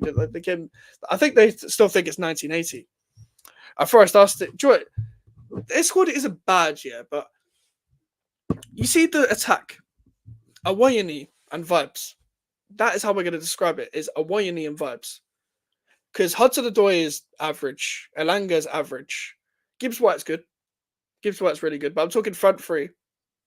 It's Awayani and vibes. Like if they don't have Awayani, they're fucked. Forest are going to get relegated, and I'm here for it. I predicted them to finish 18th, and they were pissed. They were so pissed off. And big up to Oris as well. I was on Oris's channel, and I wasn't the only. I wasn't the only one that predicted Forest to go down. Wood's still playing for them. Pause. Yep, Wood is still playing for them. Chris Wood, to be specific, not any other kind of Wood. But yeah, Chris Wood up front, like, it's not it. It's not it, man. It's not 2015. It's not 2018. It's not 2020. Chris Wood is not it anymore, man. Fuck's sake. But yeah, West Ham Aston Villa is the last one in the Saturday section. I went with 1-1. I think we're going to perform well, but I think they'll perform well as well. I think it'll be a good game. I think if you're a neutral in this game, you're going to love it because it's going to be open. It's going to be high line central. But I think both defenses can be got at. I just don't think. I don't think we'll win. Listen, my heart says 2-0. My mind, my actual mind, like says 1-1, 2-1 West Ham. Fair enough. Souček gonna get 87th minute winner. Sure, that would shut me up, wouldn't it? Hold on, I'm gonna reshare my screen. We'll get the last 3 games in as well. Okay. Mike's for my Super 6. I went 2-0 Arsenal, Newcastle 2-1, Aston Villa 2-1.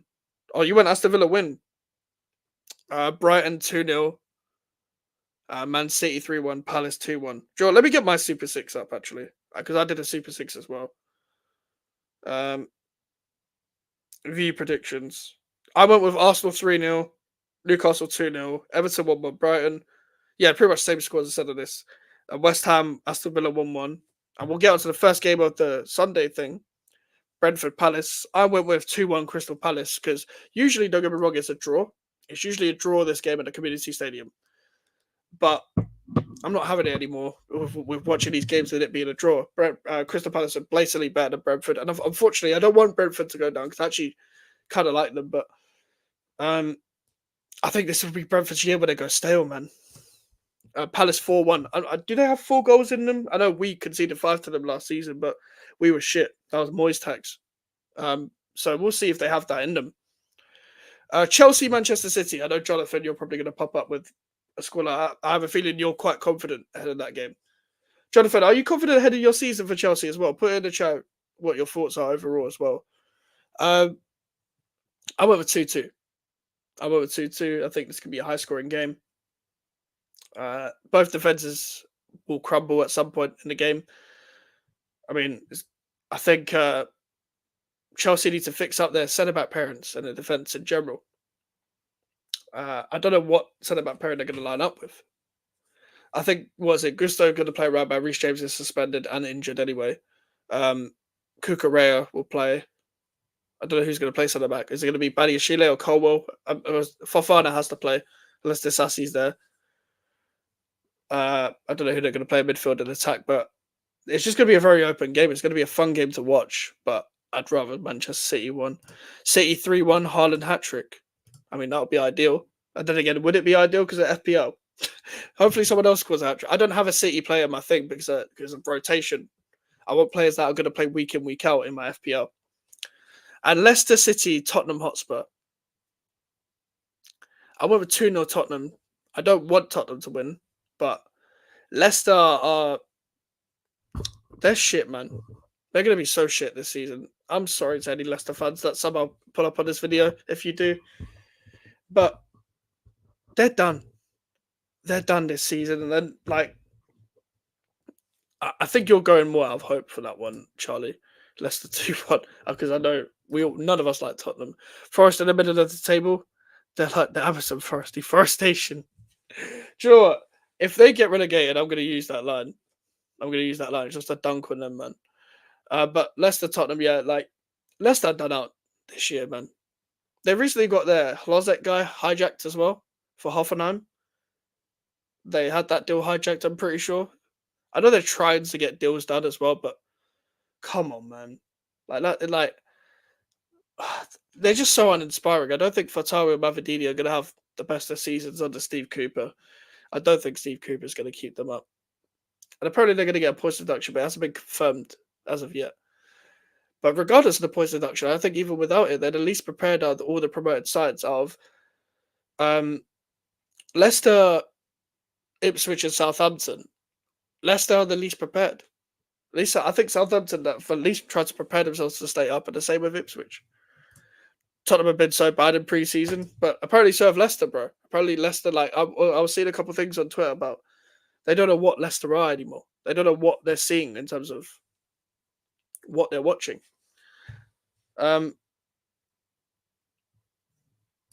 Jonathan, I already know that you're gonna troll, but go ahead. Who it is? Who is it? I feel like I know who you're gonna say, but Leicester gonna sit back and just spam counterattacks.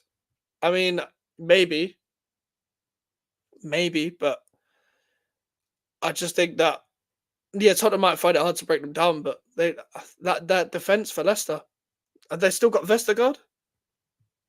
Yeah, I knew you were going to say him. I knew you were going to say him. I just saw a quote about Maresca saying he could leave if he wants or something like that. No thanks, bro. I know you tried this with Gallagher. Yeah, that's not going to happen. I don't think anyone's going to buy Chilwell. I'm going to be real. Otherwise, you would have banished him by now. But yeah, Leicester Tottenham. I think it's going to be quite comfortable for Tottenham to win that, just because like of the quality that, well, the lack of quality that Leicester have, rather than the quality of Tottenham. They signed Odebear, by the way. What the fuck are they doing? Like Odebear's a good player. I mean, anyone's better than Cresswell, but it's not much of an upgrade. It's not that much of an upgrade. I'll be honest. Sure, you have a good point, Charlie. You have a good point there. Do you know what I don't get about Tottenham? Yeah, they needed a winger that was better than what they had, and they signed a young guy who's raw and unproven in Wilson Odebear, who's a good player. Don't get me wrong, but is it a significant upgrade on what they have? No. They're building for 2028. They're not building for 2024. So I don't know why Tottenham fans are hyping up this signing. That's just me being real. They're hyping up Wilson Odebear. Wilson Odebear. What are they smoking? I mean, long may it continue, but I don't know why Tottenham fans hype it so much. Like, seriously. But I don't know. Like, if this was Leicester under Enzo Maresca, I think Leicester would have had a chance. I still probably would have predicted them to get relegated, but I think they would have had more of a fight. I think Steve Cooper is so uninspiring. Like, he's gone so defensive. Like, he's gone from one to the opposite. Like, even when he was at Forest, I remember at times he wasn't even playing attackers. He was just playing Gibbs White up front, and then just a bunch of midfielders behind him, and a wing back. However, with Nuno in charge, he's gone back to basics. He's played people in the right position, and they're way better than they were. However, with Leicester, you've got Mavadini and Fatawu who are going to track back to right wing back and left wing back. Yeah, he does look like a crackhead. Biggest crackhead in football, bro.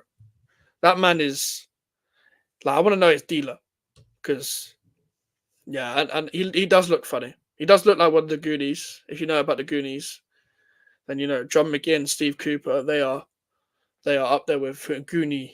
Not the YouTuber, the film. Look up Goonies. That is Steve Cooper, John McGinn, Lucas Digne, all these guys. And this is coming from me. I'm not exactly the most good looking person, but Steve Cooper's a fucking crackhead. I do agree, Charlie. That's the thing. I didn't even think he was that bad of a manager, but he kind of made his own grave essentially. It like they're fucked. Leicester are fucked.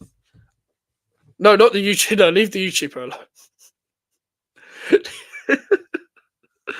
Oh no, not the YouTuber, not the YouTuber. But let's get back on track. I'm just going to quickly tell you my overall thoughts about West Ham Villa. Like, I don't know what Villa are going to line up with. I know they're going to play with their typical 4-2-2/4-2-3-1 formation that they like to go in between as well. Big up to Early Doors Football TV. Like, big up to for giving a like, bro. I hope you're doing well. I know that Aston Villa are away from home, and especially they've done this at the London Stadium as well, because they are very wary of the crowd that are going to come in.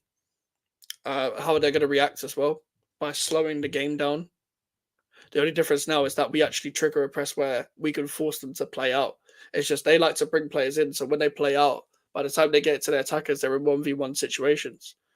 But we cannot join Emi Martinez within his antics as well. That's what we can't do. And that's the thing that we need to be wary of, because away from home, they like to slow the game down. They're going to be trying all kinds of antics, as they always do, like a typical Unai Emery side would typically do.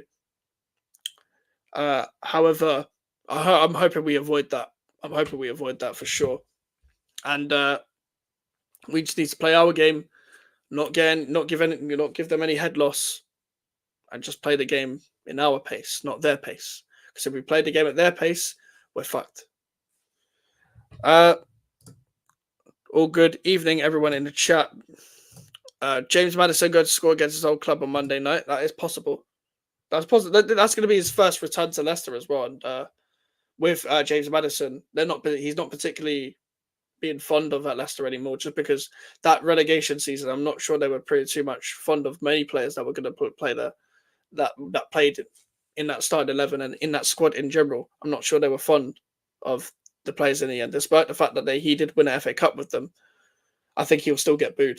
And unfortunately for Leicester fans, I think he'll come back to bite them in the ass, because I think, knowing Maddison and knowing his character, he'll go back to wind them up. Probably do the dart celebration right at Leicester fans. Don't worry, Chelsea will get Leicester's goalkeeper to make a 7-a-side team. Oh, wow.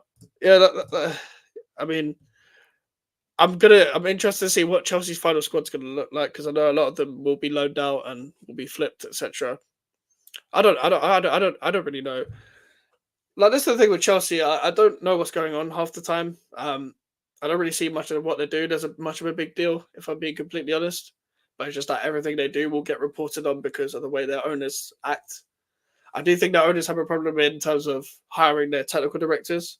I think the technical directors are shit. However, their owners try and find loopholes, so they clearly know what they're doing in terms of business. But whether you can keep flipping these people for profit, I don't know. I don't know whether it's a problem or not. I don't really care, to be completely honest. And I don't think they're going to get a transfer ban. I don't think they're going to get an FFP fine. I don't mean to play the victim or anything, because I don't usually say this, but the big six teams won't really get as many punishments. I know they got a transfer ban before, but it's not going to happen again. Manchester City are not going to get any sort of ban either, any sort of charges, any sort of anything like that. They'll be fine because they're a big six team. Even if they were guilty, they'd be fine anyway, because of the lawyers they have. It's not about what you did, it's about who you know. I like, to be fair, Charlie, the one thing I like about Tottenham is James Maddison. The one thing I like about Tottenham is James Maddison. The problem is with him is that he didn't come back from his injury that well last season. He was terrible in the second half of the season because of his injury. I don't know whether he came back the same. However, I'd rate him. I do rate him as a player. I do rate the signing. West Ham, Chester City. Indeed. I will. We need City to stay, because then Arsenal will win the league. Because who else is going to compete with them? Who else is going to compete with them? That's why I wanted Liverpool to step their game up, because I have nothing against Liverpool. So I don't care if Liverpool win the league or not, but they're not going to win it under Arne Slot anytime soon. And they weren't going to win it anytime soon anyway, because they don't back their managers. Liverpool still haven't signed anyone, and we're the 16th of August, nearly the 17th of August in 12 minutes, and Liverpool still haven't signed anyone, not one person. I don't know close to Zubimendi. Zubi do, where are you? But they want Mamadashvili. Fucking hell. Yeah, we can't because we won't be able to live it down, Charlie. We won't be able to live it down at all. Like, I know that's what he went there for, but I never believed that Arsenal were ever going to do it. I know every year they're going to be like, this is Arsenal's year. And they'll do the same next season as well, when Arsenal finish second 3 times in a row. But I also don't believe Arsenal are going to drop off, because they are not worse than the other teams below them. Like, I just think they'll be second. And they'll be there. They'll be in the title race, but they just won't win it because they don't have the know-how. City have too much know-how. Unless City's squad gets torn apart somehow, someway, and this is actually Pep's last season, which we don't know, and I have a feeling that he'll sign a new deal, then Arsenal win the league. However, fuck it. Arsenal aren't going to win the league.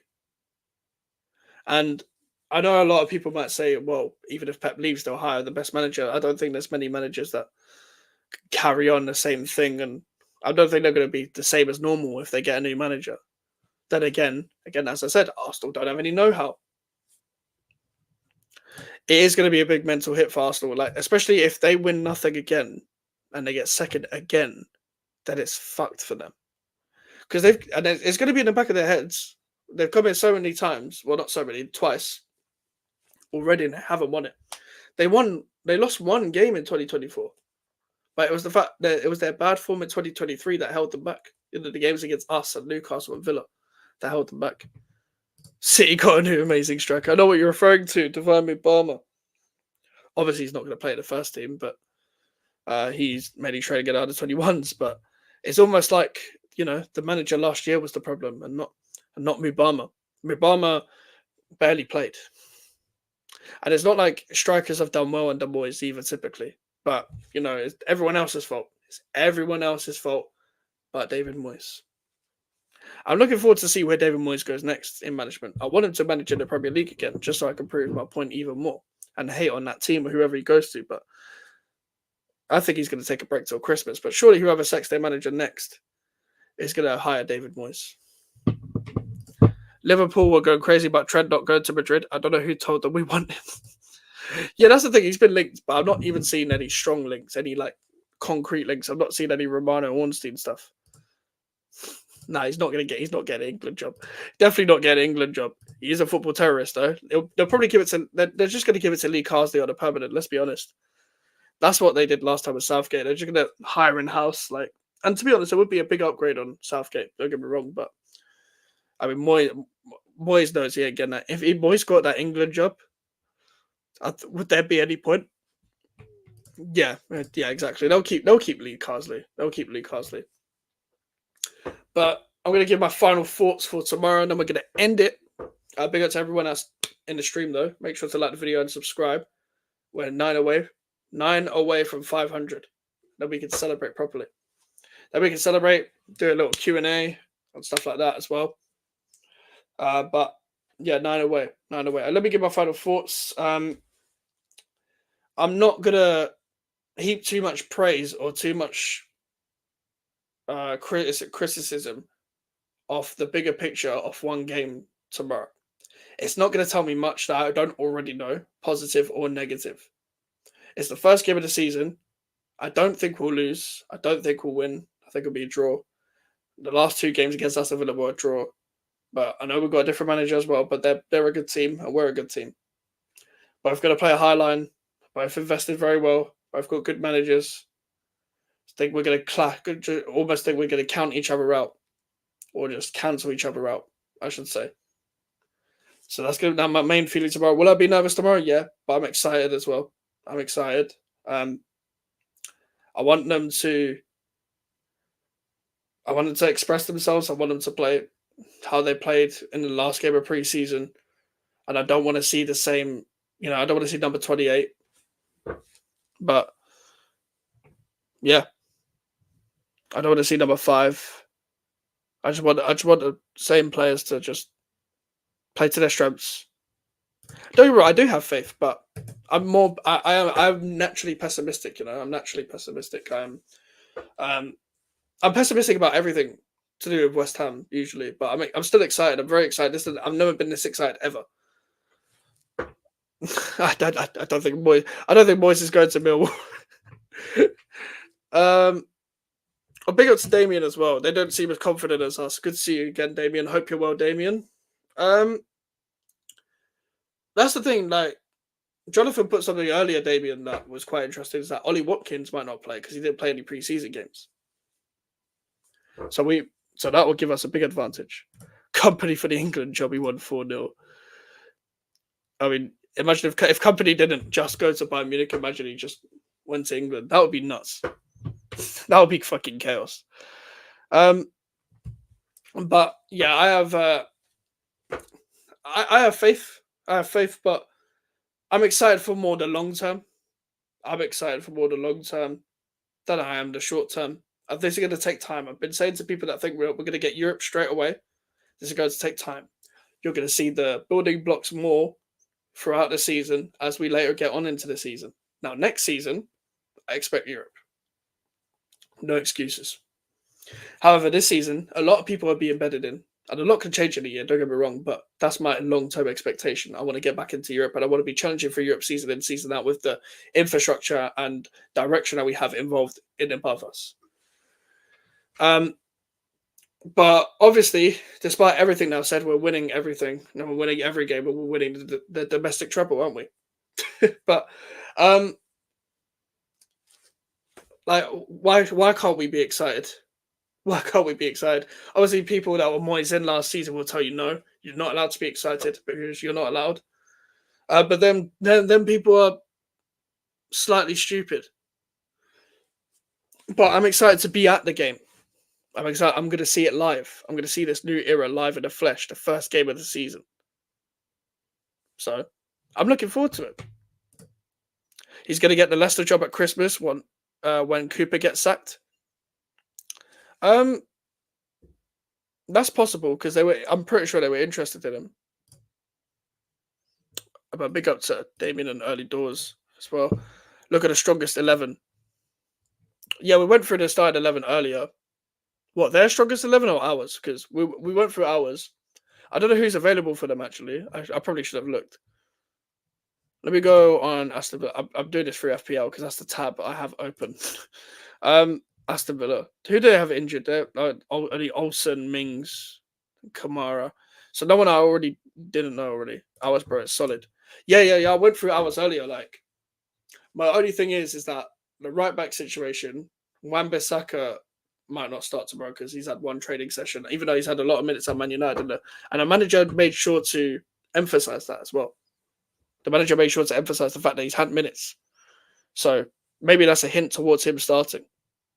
And that would show how much belief he has in Wan-Bissaka, the fact that he would start him straight away. And I want him to start.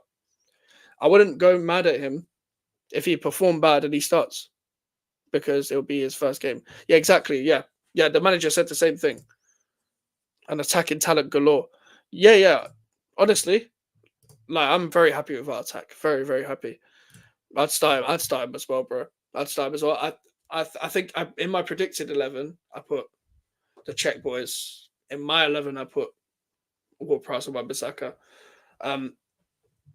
But I'm gonna assume it's gonna be a mix of everything tomorrow. I think, Damien, what's your score prediction for tomorrow? I want to know what's everyone's score predictions. That if you haven't put the score prediction for West Ham already, or even if you have, just put it in the comments. Put it in the comments. I want to see what the positivity. It's like, what's people's thoughts going into the game and stuff as well. Because the match as I was about to end the stream. Okay, let's go on for a bit longer. We'll go on for like maybe 5 minutes longer. 3-1 West Ham. Sure, I'd be thrilled with that. First time I've made one. Fair enough. We're gonna keep doing these live previews more often. And I'm gonna try to do live match reactions as often as possible. But next week I'm out of town from Friday to Monday. So you'll have a live match preview Thursday, and you'll have just a pre-recorded match reaction recorded from my phone on the Saturday. Because I'm not even going to be able to watch the Palace game, but yeah, we'll see. I would love to see Irving on a bench tomorrow. I don't think Irving's going to make the squad on it. I'm trying to think so Alvarez probably not available straight away. So let's say the lineup, hypothetically, I think the most realistic lineup is going to be Areola. Let's say Wan-Bissaka. Tadibo, Kilman, Emerson, Souček, Rodriguez, Paquetá, Bowen, Antonio, Kudus. On the bench, it's going to be Fabianski, maybe Cresswell, maybe Ged, maybe Mavropanos. I'm not too sure. Mavropanos could be on the bench. Sufal could be on the bench. I don't think Potts or Irving will be there. It'll be either Ward-Prowse or Souček, so it'll probably be Ward-Prowse tomorrow. I'm not sure. Maybe Irving might make it, but I think Irving might be flipped and moved on. You're picking up some subscribers, Max. I like the channel. I appreciate the fact that you like the channel. Of course, and you're a regular here, so I'm glad that you always come in and share your thoughts and feelings and stuff. And yeah, we're so close to 500, bro. So close to 500. I don't know, Mustafa. I think with Wan-Bissaka, as I was saying earlier, the manager said that he's played a lot of minutes, but they're going to check today. They were checking on a Friday to see whether he can start or not. I'm assuming because he hinted to the fact that he played a lot of minutes, that he has it in his mind already that he's going to start. It's funny enough, the lineups now come up 75 minutes before the game rather than an hour. I don't know why they've done that, but I think that might be because of leaks as well. Yeah, Tadibo debut as well. I think Tadibo and Kilman would definitely be the centre-back partnership. I'll be disappointed if Tadibo doesn't start. But he's had a few days in training. So that would make sense. And honestly, if Watkins is starting tomorrow, we need Tadibo. We need him. Earthy went on loan to Bristol City. Yeah, he did go on loan. That's a good loan for him, by the way. That's a very good loan for George Earthy. I know some people are against like putting youngsters on loan and stuff, but if Lopetegui feels like he's not going to play in the first team at this current moment in time, um, then this is a very good loan for him. Not only because Bristol City have also signed Scott Twine as well. They're going to play good football. Earthy and Twine right behind the striker. Don't know who the striker is going to be though, because Tommy Conway has gone to um, Middlesbrough. They played really, really good football. Really, really good football. And the manager was there in a youth setup. They pass through the lines and they press well. They're very organised as well. Similar to how Glasner plays. Similar, it's in a kind of similar sense to how Glasner plays at Palace, but it's just a bit more higher up the pitch. Yeah, he's a really good loan for him. Good young pressing side. Yeah, Liam Manning's a young manager as well. He was always wanted to incorporate West Ham youngsters. He was actually the guy who loaned Connor Coventry to his MK Dons side because he knows the West Ham youth team quite well.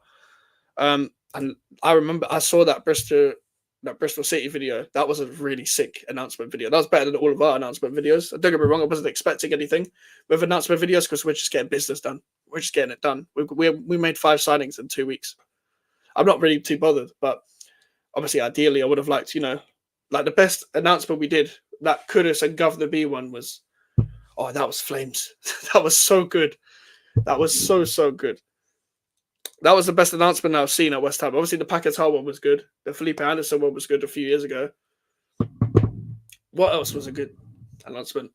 I'm trying to think. I can't think on the top of my head, but those were the best 3. If I'm talking the big 3 in terms of West Ham video announcements, West Ham transfer announcements, those were probably the best. But overall, like when it comes to tomorrow's game, like fuck knows. It's the first game of the season. I watched that again the other day. I always go back to it. I like going back to that one, the Governor B one. Yeah, it's brilliant, man. Because Governor B, like, he's contributed very well to the club. Like just in terms of like the songs that he's done around the club. Obviously, donating the first one to Isla Caton and stuff like. And that beat that was the Kudus announcement. That's already a ready-made song. That's the You Get Me song with Getz. That was on Top Boy as well. I mean, if Casey's good enough, then I'd agree. Okay, for some reason, Casey seemed to impress at right back more than Sufal did in preseason. Kudus left foot, Duduf. Oh man, it made sense as well because obviously Governor B's off Ghanaian heritage as well, so it just made so much sense. Because I remember Governor B was gassed when Kudus Here We Go was there, and he was probably gassed himself when he got called in to do that announcement, bro. Yes, bro. Hit the like button, everyone. Hit the like button. If you haven't hit the likes already, it really helps get us towards the algorithm and stuff. Gets the video out towards people that haven't seen this channel before, and that's how we've been gaining subscribers. Apart from the obvious shout-outs from the big YouTubers such as Flawless and Joey, Jimmy, and Lewis as well. Big up to all of them as well. Of course, I would never discredit them. And we're at this current moment in time, we are 7 subscribers away. I've just looked. We've gained 2 subscribers from this stream, so we're clearly doing something right. So we are so close. 7 subscribers away from 500. Jesus Christ! I really hope we don't hit it when I'm out of town because I actually want to celebrate instantly. But I'm gonna assume that the Q&A will be in 2 weeks. I'm gonna assume the Q&A will be in 2 weeks when we hit 500. I think Kudus does love the club, you know. Do you know what? I've thought about this before where I thought, do football players love the clubs really? Like, really? But I think Kudus actually really enjoys being at West Ham with the surroundings. Charlie, that is never happening again. I can't lie. I've given myself PTSD from that fucking stream. Like, I had my first alcoholic drink today since that stream. Because I took a massive break from alcohol. But the football season's back, so we're back on the piss. But yeah, I just had a cider today. We're probably not going to get drunk next time. But I don't know when the next time I'm going to ever get drunk. But I was thinking about this today when about Kudus. I think Kudus really enjoys like being with East London. I think he's one of them guys that likes to put on a show but has ambition as well to play at the top level. Where he has that balance of, I'm an entertainer. but I'm also a winner. So I think that really bounces off with the energy of the fans as well. And you can see that he's already kind of a cult hero within his first season. Like, there's not many people that have had. I know he had a bit of a dip within the second half of the season, but who didn't? Like, I think there's not many people that have had that glorious first season as Kudus did, apart from Payet. Payet was probably the best one I've seen.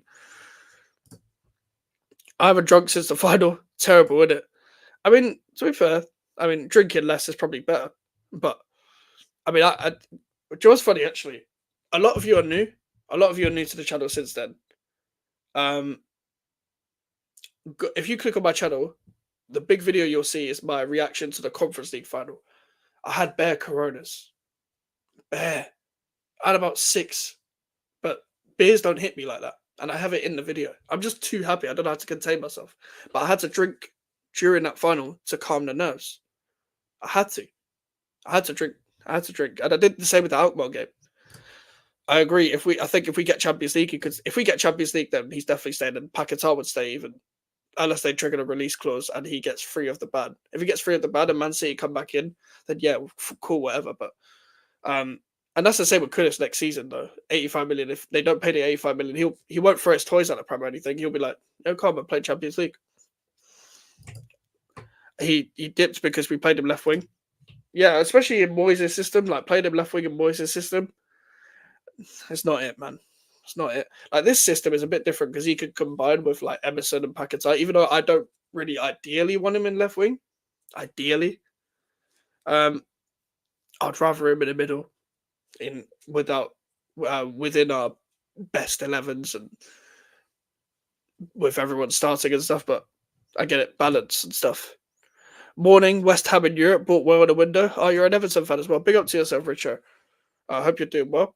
But yeah, we have bought in the window. We have bought well in the window.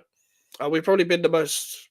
Have we won the transfer window? If we can say we won the transfer window, I think everything from here throughout the transfer window is a bonus. I know Lopetegui wants Carlos Soler as well. That would just make it even better. But yeah, everything from now on. Once we got the Wan-Bissaka deal done, it was like, cool. Everything from here is a bonus. We've addressed most of the positions that we've needed to. That was realistic as well.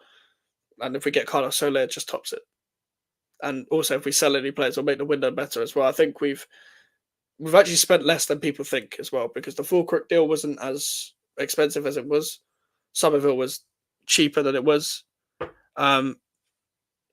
Also, who else? Guillermo and Kilman, fair enough. Like, Fodegram was a free. Tadibo, we paid the money next season as well. Like, it's good business. And that's Tim Stidham for you. That is Tim Stidham. That is King Tim Stidham right there. I will always address him by King Tim, King Tim or Sir Tim, or I just want to meet him. I just want to meet him and say thank you. I just want to meet him and say thank you. And then take a picture of him, of course, because it's Tim, bruv. It's Tim Stidham. But I hope he stays at the club. That's probably one of the most important figures in terms of individuals that's at the club right now. He's probably the most important. If that man goes, I'll be interested to see if we can replace him in terms of director of football. Honestly, it'll be worth throwing away my dignity. But it would be interesting to see if we could get a director of football that would be just as good as him, or a technical director that would be just as good as him. But there are probably people out there that could do his job, but I doubt it, man. Like, because we need to hire him. I mean, give him a deal that he could never refuse to leave. Like, we need to have the utmost highest compensation to be paid if he ever leaves this club. Like, we need to do something, man. Yeah, big up to yourself. Big up to yourself, Richard. Like, that is the most important person at this club. Like, all of this wouldn't have happened if it wasn't for him. And also for the fact that he gets to hire the manager that can pull in his direction. It makes so much sense. Like, everything just works in our favour. And isn't it good, guys, to have a direction? Isn't it good to have a structure? Because we've never seen this before. Not in the Premier League era. Not in my era.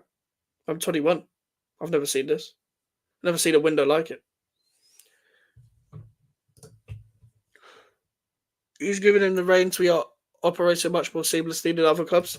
That's the thing. Like, yes, Joy is. I'm not a stubborn person, and I should be giving credit to Sullivan because he's finally given the footballing race to someone else, as you said. But I just cannot fathom. Like, I just cannot bring out the words to ever, give him credit. But obviously, he has done well by hiring Stein and then giving him the reins. But I'm not going to praise him too much. I'm just too stubborn within that. But it has taken him 14 years to finally get a structure at this club. But however, he has hired one of the best in the game, and it is one of the best in the game because a lot of people are looking at us now, and I was saying that I want West Ham's technical director. Why couldn't we get West Ham's technical director? Why couldn't we get that director of football? And it was a person that Liverpool and Chelsea were looking at. I was looking at old tweets from Fabrizio, like accidentally, because it just the Twitter algorithm is just weird. But he was touted up by other clubs. For some reason, they didn't go in for him, and we managed to get him.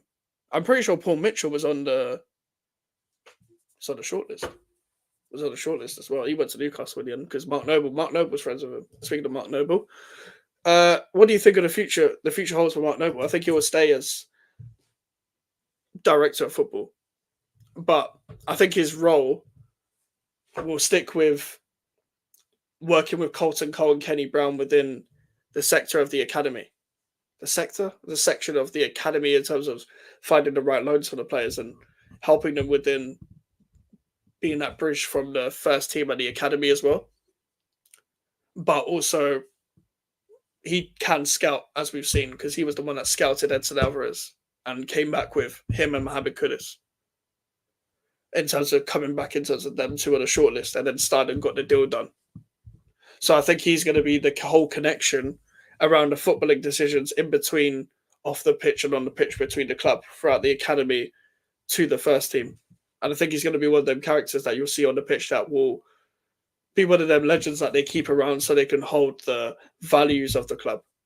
He's always going to be someone that's going to stay here in terms of this kind of role because it works for him enough to, be in within the club and get within it. And they and everyone's still like Zuma was still calling him captain when he hasn't been playing for like a year and a half. And I think that's the kind of values he'll hold at the club, and he kind of holds the standard at the club. And I don't do this passion match and stuff, but he was one of the few people that you could actually say that played for the club and knew about the club like very well and held the values of the club whilst knowing the perspective of the fan and the player. Antonio and Ings could still leave this summer. I think Ings could leave. I don't want Antonio to leave at all. But yeah, exactly. Noble's definitely the truth. I think he needs to be in and around the first team at times as well. Oh, definitely. Definitely. I think he's probably on a training pitch more than we see it as well. Oh, no. That's not what I meant. I meant like, for example, like, at any other club where someone comes through their academy and they're a fan of the club, like, they're not that good. Like, they're just there for passion. Noble is the guy. Noble is different. Noble can give you that perspective of, I'm a fan and a player, and I'll give my all for the club and be hardworking. But that's not what you're going to know me for. You're going to know me for everything. Like, it wasn't the fact that he wasn't shit on the ball. He wasn't like he knows the values of the fact that the fans watch out for not just hard work, but the fact that you're good on the ball as well. He also knows that these are the values of the club. These are how you're going to get the fans on side. This is what we should be doing. This is the direction that the fans were promised, and we're going to keep that up. I almost feel like he's been this influential into getting us into this direction because he was put in footballing decisions as soon as pretty much 6 months after he retired. And I have a feeling that he played a big part in getting Tim started in because he was friends with Phil Mitchell. Fucking hell, it's not EastEnders. Paul Mitchell, the director of football. I think he had a big say in getting that technical director in. Yeah, he needs to. Do you know what? I wanted Alvarez as captain. But I'm behind the Bowen as captain thing. But I feel like I see him more as a leader of example. But however, if you're wearing the West Ham captain's armband, you need to be more passionate now. because you've got everything on the ball, you've got everything on the pitch. Now you can do all the extra passion merchant stuff that you could add to it because you're not a passion merchant. You're a skillful, technical, efficient player. Now you can add all the vocal stuff. You're the leader now. You're a senior player. You're already high up in that dressing room. You've been there since David Moyes has got you there. And I think, Joy, you're spot on. He has grown as a human being. Because you can see that the improvement of him on the pitch has upped his responsibility, and he has stepped up with that responsibility. Like, he has taken that responsibility on, and he's just like, yeah, I'm here. And I'm one of the main people here, and I'm going to let everyone know. And I'm a leader now. I know the values of the club. My family's West Ham. I've got way more responsibility as an adult. I've grown as a human. Like, when we signed him, was he like 24, 23? And now he's like 28, 27, 28 now. He's going to be probably 28 next year. And he wants to stay at the club and retire here. We'll see if that happens. But I'm very happy that he's here. That's one person on the shirt they could get on the back of your shirt and be safe with. Because anyone else could leave at any second, but he's going to stay. And it's the character makes you stay at West Ham long term. You got to have something different in you to be a West Ham player than it does at every other club outside the Big Six. You got to have something different about you. You got to be somewhat of a character to stay here and to succeed. And Jared Bowen has got all the fundamentals to stay as a success for West Ham. And that's just the truth. That's the truth. If I'm being honest, there's no one else that really can represent West Ham as much as anyone, more than him. No, I have a PlayStation 4, which is actually in the background. Maybe I'll see it at the bottom. Wait, there? No, that's my towel. There. The black thing there. But I don't really play games anymore. I'm not really a gamer. I've never really grew up as a gamer, to be honest. But the reason why that is because I never had online on my. I used to have Xbox 360. And then what happened was I didn't have online, so I just played career mode on FIFA. And then I got a PlayStation 4 in like 2015. And then I got to play online. Got to play FIFA online. I bought Call of Duty, Black Ops 3 at the time. Bought GTA 5 in the next year. I played Rocket League and all these fucking games. I was never good at any of them, but yeah, I kind of grown out of games, not because like I'm too old for it, because I'm 21. There's people that are triple my age that play games, but I only play Football Manager on my Mac now. I don't really play it. Like, I don't enjoy games anymore. I just like FIFA sucks now. FIFA stinks. GTA is boring because I've done everything on it, and I was never really good at Call of Duty, and I would play Rocket League in years. I don't game anymore. I don't even know if I'm going to get a PS5. I'll be real. I don't think I'm going to get one just because I don't get. I just need what I use for my PlayStation 4 nowadays is to watch YouTube, so that I can play my Football Manager on my Mac. So I can just have YouTube in the background and watch and play Football Manager on my Mac, and then that's it. That's my vibe really when I'm chilling. But yeah, I'm going to end it there. I've gone on for an hour and 50. I was meant to end the stream 20 minutes ago, but we ended up talking about a lot more stuff, which I really enjoyed. I've really enjoyed this stream. Once again, I'll be back at 10 p.m. tomorrow. So 10 p.m. today, I'll be streaming in 10 hours. Obviously, after the West Ham game, reacting to the West Ham game. Typical match reaction stuff. Make sure to like the video. Make sure to subscribe if you are new. The social medias are in the description if you want to follow me. And the email for the inquiries. I'll see you guys later. Goodbye.